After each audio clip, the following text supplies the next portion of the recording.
নমস্কার বন্ধুরা, সকালে টিফিন নিয়ে হাজির আমি ইন্দ্রাণী। আজ অবশ্য কাঁচা ছোলা আর শশা দিয়ে তরকারি বানিয়েছি। আর জানো তো, এই তরকারিটা খেতে না খুব ভালো হয়। তোমাদের সাথে করলাম শেয়ার, দেখো কী করে বানাই। আর কর্তামশাই তো ধরতেই পারেনি, আমাকে জিজ্ঞাসা করছে এটা কিসের তরকারি। আমি বললাম কেন, বললাম কাঁচা ছোলা আর শশা। তিনি তো ভেবেছেন এটা আলু।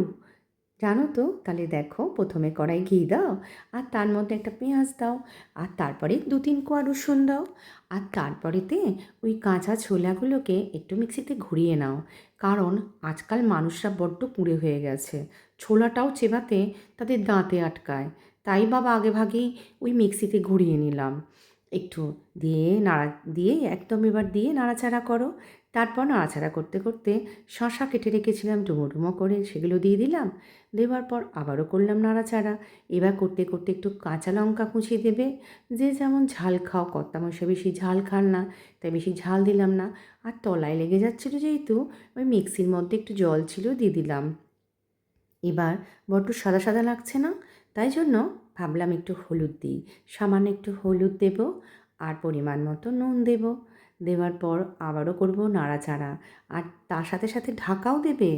আমি এখানে ঢাকাগুলোকে দেখাইনি, তোমরা কিন্তু ঢাকা দিয়ে দিয়ে করো গ্যাস কমিয়ে। আর তারপরে যেই হয়ে যাবে ধনেপাতা কুচি আর একটুখানি ঘি দিয়ে নামিয়ে নিও। দেখবি শশাগুলো নরম নরম হয়ে গেছে, বেশ মাখো মাখো। আর খেতে তরকারিটা সত্যি বলছি, একবার বানিয়ে দেখো না বন্ধুরা, দেখো খুব স্বাদ লাগবে, ভালো লাগবে খেতে।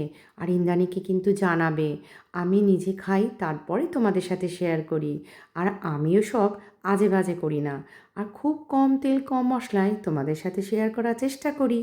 তাই আজকে টিফিনে দিয়ে দিয়েছিলাম, রোজ দিন যেহেতু তোমাদের সাথে শেয়ার করি, একটা রুটি, তরকারি, ডিম সেদ্ধ, আপেল আর তরমুজের জুসটা।